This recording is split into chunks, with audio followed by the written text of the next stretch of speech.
With more than 200 billion pounds of plastic being produced each year, it's safe to say the world loves its plastic. But plastics weren't a part of society in the Industrial Revolution or the days of Mayberry when we didn't have environmental problems. Like everything else, the late 60s, early 70s was a pivotal point for plastics, which is highlighted by the line in the 1967 movie The Graduate, "There's a great future in plastics."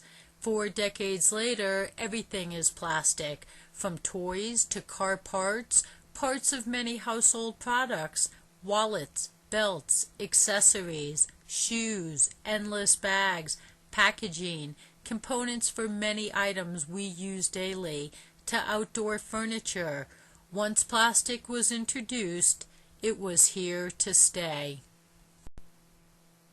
Industry loves plastic because plastic is versatile, lightweight, flexible, moisture-resistant, relatively inexpensive, unbreakable, and moldable, so it can be turned into products of many different shapes and sizes. Plastic is also strong and durable, so plastic began to replace traditional materials like wood, metal, glass, and paper. Plastic is big business. There are about 10,000 companies in the United States that manufacture plastic and rubber products that have annual revenues of about $200 billion. The word plastic covers a lot of materials like nylons, polyesters, acrylics, and silicones. Plastics are polymers, which are long chains of atoms bonded to one another. Depending upon the purpose of the specific plastic, other substances are added to polymers to create different types of plastics, like packaging, building and construction materials, and even medical equipment, and toys, etc. These polymers are virtually indestructible because they don't chemically react with other substances, so they don't decay. Plastic is like Where's Waldo? It's all over your home.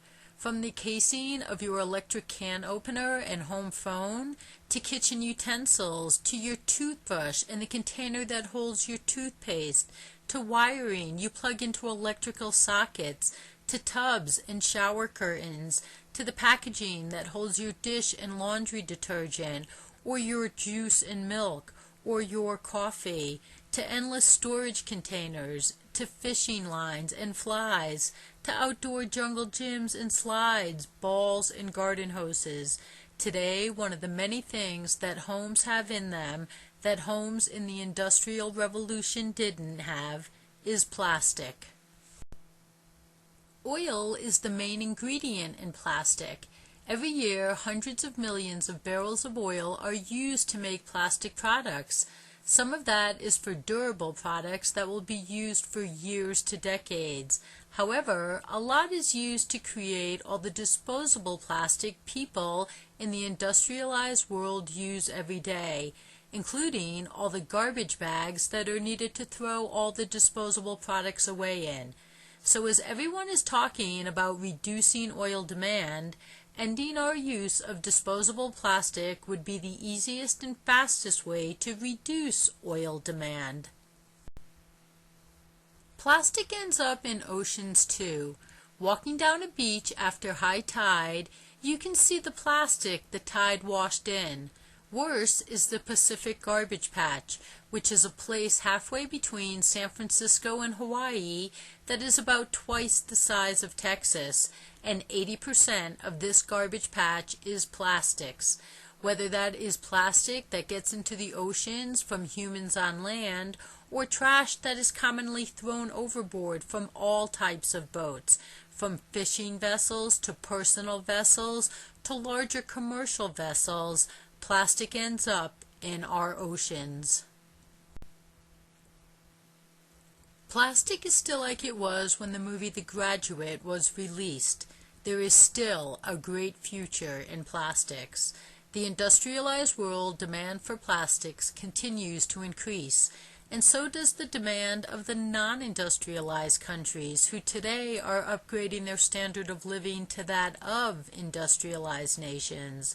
So the future of plastics remains secure. Although plastic has its place, if we are going to have an environmental future, a lot of plastic can and has to end, like all the disposable plastic and plastic packaging, very much including the plastic garbage bags we package our plastic trash in.